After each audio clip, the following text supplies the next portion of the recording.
माननीय पुष्कर सिंह धामी मुख्यमंत्री उत्तराखंड का अपने मतदाताओं का जिन्होंने भाजपा को जीत दिलाई है उनका आभार प्रकट करने का तरीका भी गजब है। ऐसा तरीका जो पूरे हिंदुस्तान में वायरल हो रहा है। फिलहाल वो तरीका क्या है, इस वीडियो को अंत तक जरूर सुने और वीडियो पसंद आए तो शेयर लाइक जरूर करें। और आप लोगों से मेरा निवेदन है कि रवि के बिंदास बोल जो आपका अपना चैनल है उसे सब्सक्राइब जरूर करें। हाय मेरे भी रवि के बिंदास बोल में आपका स्वागत है। दरअसल रामनगर और कोटद्वार दो ऐसी विधानसभा सीटें हैं जो पहाड़ को जोड़ती हैं मैदानी क्षेत्रों से। अगर रामनगर की बात करें तो रामनगर में सुप्रसिद्ध कॉर्बेट नेशनल पार्क है और कोटद्वार की बात करें तो कोटद्वार गढ़वाल के क्षेत्र में जाने के लिए एकमात्र ऐसा इलाका है जो अपने आप में एक गढ़वाल का बाजार आप उसे कह सकते हैं। इन दो विधानसभा सीटों से भाजपा को भर भर के वोट देकर वहां के मतदाताओं ने जिताया है। भाजपा के कैडर वोट ने तो वोट दिया ही, साथ में वो जो तटस्थ वोटर था जो एन वक्त पे वोट डालता है उसने भी भाजपा पर अपना दांव खेला और उनको जिताकर भेजा। और इस जीत से खुश होकर माननीय पुष्कर सिंह धामी सरकार ने इन दो विधानसभा सीटों को बहुत आभार प्रकट किया है। और आभार प्रकट ये किया है कि इन दोनों क्षेत्रों को सी ग्रेड का सिटी घोषित कर दिया है ऊर्जा विभाग ने। ऊर्जा विभाग जानते हैं जो बिजली सप्लाई करता है, यानी जो उत्तराखंड के 13 जिले, इन 13 जिलों में से जो कुछ विधानसभा क्षेत्र हैं, यानी उत्तराखंड में कुल 70 विधानसभा क्षेत्र हैं। इन 70 विधानसभा क्षेत्रों में दो विधानसभा क्षेत्र बड़ी मुख्य हैं।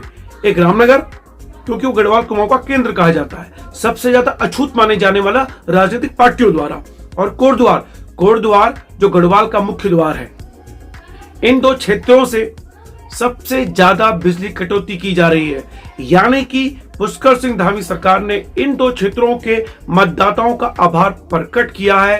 13-14 घंटे बिजली काट के, और गर्मी के माहौल में जब गर्मी धीरे धीरे बढ़ रही है, अभी गर्मी उतनी नहीं है, उसके बावजूद बिजली जो कटौती है वो इतनी चरम पर पहुंच चुकी है कि यहाँ के व्यवसायी, यहाँ के व्यापारी, यहाँ के किसान, यहाँ के लोग धराशायी हो चुके हैं और अपना माथा पीट रहे हैं कि भाइयों इसलिए हमने भाजपा को वोट दिया था, इसलिए हमने क्षेत्र से जिताया था। खासकर मैं कोटद्वार की बात करूं तो कोटद्वार में भाजपा तीसरे नंबर में थी। योगी आदित्यनाथ जी की रैली से ठीक पहले, यानी 12 तारीख तक सुरेंद्र सिंह नेगी माननीय पूर्व विधायक कोटद्वार के जीत रहे थे। लेकिन माननीय योगी आदित्यनाथ जी यहाँ आए, उनकी रैली ने सारा खेल बदला और जो भाजपा तीसरे नंबर पर थी वो एकदम से पहले नंबर में आके लगभग 4000 वोटों से जीती, जो अपने आप में एक इतिहास है। क्योंकि यहाँ से पहले माननीय मुख्यमंत्री, पूर्व मुख्यमंत्री रहते हुए भुवन चंद्र खंडूरी जी को हराया है। इन्हीं कोटद्वार वासियों ने सुरेंद्र सिंह नेगी को जिताया। सुरेंद्र सिंह नेगी एक ऐसा नाम है इस इलाके का, कोटद्वार के, जो बहुत डाउन टू अर्थ, बहुत मृदुभाषी माने जाते हैं। योगी आदित्यनाथ ने भी उनकी प्रशंसा की थी। यहाँ 14 फरवरी को मतदान था तो 12 फरवरी को यहाँ पे उनकी रैली हुई थी और उस रैली ने सारा माहौल पलट दिया। दरअसल चौहान जी जो बीजेपी के बागी उम्मीदवार थे वो निर्दलीय चुनाव लड़ रहे थे कोटद्वार से, तो उनकी जीत की उम्मीद ज्यादा थी। फिलहाल ऋतु खंडूरी जी यहाँ से जीती जो भाजपा की उम्मीदवार थी।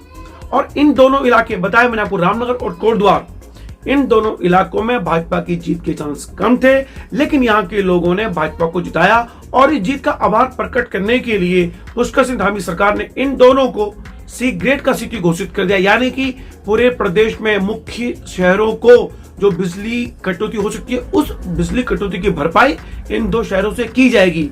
अब इन दो नगरों के, कोटद्वार और रामनगर के मतदाता अपना सर पीट रहे हैं कि इतना आभार प्रकट मत करो पुष्कर सिंह धामी जी, कुछ रहम खा लो। और रामनगर और कोटद्वार दो ऐसे क्षेत्र हैं जो खनन के मामले में बड़े मुफीद हैं। और पुष्कर सिंह धामी जी अब तो खुद ही खनन प्रेमियों के बड़े ही कद्दावर मुख्यमंत्री माने जाते हैं, तो कम से कम रामनगर का कुछ तो ख्याल रखिए। रामनगर में 12-12, 14-14 घंटे लाइट कट रही है, जो अपने आप में बहुत दुखद स्थिति में आ गए हैं। तो मेरी विनम्र प्रार्थना है आपसे पुष्कर सिंह धामी जी, आप हमारे भी प्रिय हैं, आप इस तरह की हरकतें करवाएंगे तो मुझे समझ में नहीं आया कि ऐसा क्यों हो रहा है। फिलहाल रामनगर के विधायक और कोटद्वार के विधायक, दोनों विधायकों से मैं इंटरव्यू लूंगा, जानूंगा कि आप अपने क्षेत्र की जनता का दर्द नहीं समझ रहे हैं और यहाँ बिजली की कटौती की जो सीमाएं वो बढ़ रही हैं। पर्वतीय क्षेत्र की बात फिर कभी करेंगे। हालांकि मुझे लगता है कि आभार प्रकट करने का तरीका क्या आपको पसंद आया, टिप्पणी बॉक्स में जोड़ दीजिएगा। और एक बात और, नरेंद्र मोदी सरकार ने 70 में से 47 जीत जीतने के उपलक्ष्य में और उत्तर प्रदेश में भाजपा की पुनः जोरदार वापसी से खुश होकर पूरे देश में पेट्रोल, डीजल, सीएनजी सब में फिर महंगाई कर दी है।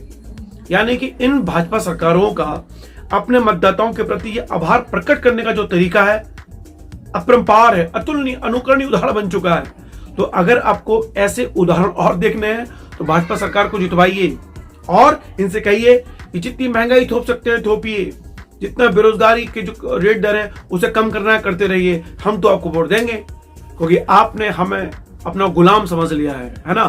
फिलहाल मेरी विनती आप लोगों से, अगर ये वीडियो इन दोनों महानुभावों के पास पहुंचे, माननीय नरेंद्र मोदी के पास और माननीय पुष्कर सिंह धामी के पास, तो अपने मतदाताओं के जीत का आभार इस तरह से प्रकट मत कीजिए। हमें नहीं चाहिए आपका आभार, हमें पुराने हाल पे छोड़ दीजिए, जहां कम से कम रामनगर में कुछ तो लाइट आती थी। आपके दोबारा मुख्यमंत्री बनने के बाद रामनगर के लोग त्राहिमाम कर रहे हैं। ऐसी हरकतें मत कीजिए पुष्कर सिंह धामी जी, प्लीज रिक्वेस्ट है आपसे।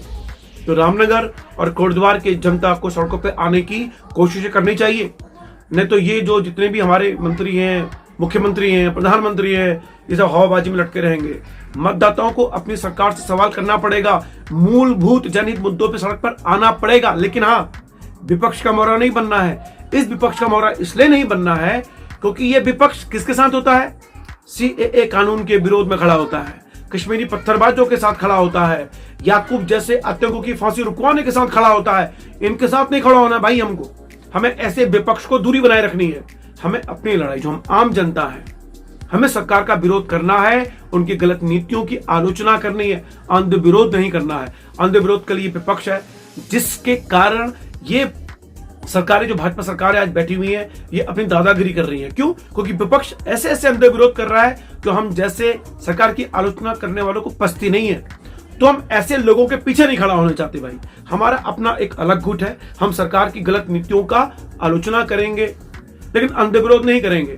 हम सरकार की अच्छी नीतियों के साथ उनके साथ रहेंगे। हम सर्जिकल स्ट्राइक जैसे मुद्दे पर सरकार के साथ रहेंगे।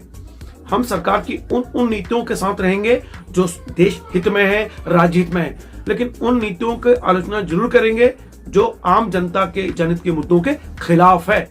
लेकिन हाँ, राष्ट्र हित के मुद्दे पर हम कोई समझौता नहीं करेंगे, मजबूती के साथ सरकार के साथ खड़े होंगे। ऐसे घटिया विपक्ष के साथ हम कभी खड़े नहीं होंगे, इसका ध्यान आपको रखना है। ये घटिया विपक्ष कभी महंगाई के मुद्दे पर नहीं बोलता है, कभी बिजली कटौती के नाम पे नहीं बोलता, कभी जनहित के नाम पे नहीं बोलता है। ये तब बोलता है जब इन्हें कानून का विरोध करना होता है, अनुच्छेद 370 का, जब इन्हें विरोध करना होता है राम मंदिर का, जब इन्हें विरोध करना होता है हिंदू अत्याचारों पर बनी फिल्म का। ऐसे लोगों का हमें समर्थन नहीं करना है। हमें अपना अलग गुट है, हमें सरकार की आलोचना करनी है, सार्थक आलोचना। फिलहाल अगर आपको चैनल पसंद है तो सब्सक्राइब कीजिएगा, इस वीडियो को शेयर लाइक जरूर करें। फिलहाल केंद्र सरकार और राज्य सरकार को आभार, इस तरह के आभार प्रकट करने के लिए मत कहिए, उसे भी अपना आभार अपने पास रखिए। हमें ऐसा आभार नहीं चाहिए आपका प्रकट जो आपने किया है। प्लीज मोदी जी, प्लीज पुष्कर सिंह धामी जी, इस तरह का आभार प्रकट मत कीजिए। हमें अपने हाल पे छोड़ दीजिए, हमें इस महंगाई पे मत डालिए, हमें बेरोजगारी रेट जो आप कम कर रहे हैं उसे मत कीजिए। प्लीज रिक्वेस्ट है आप लोगों से, हमारे गुस्से को जो हमने थामा हुआ है ना, उसे सड़कों पर उतरने के लिए मजबूर मत कीजिए। उत्तराखंड में गर्मी पड़ रही है, नेशनल कॉर्बेट पार्क है। कहाँ? नेशनल कॉर्बेट पार्क है रामनगर में। वो ऐसा पार्क जो अंतर्राष्ट्रीय स्तर का है। वहीं पर अगर लाइट नहीं रहेगी तो सोचिए यहाँ के जो व्यापारी हैं, यहाँ के जो व्यवसायी हैं, उनका कितना नुकसान हो रहा है, आप समझ सकते हैं। प्लीज फिलहाल इतना ही। जय उत्तराखंड। और इस तरह के आभार प्रकट करने के लिए हजार लानतें।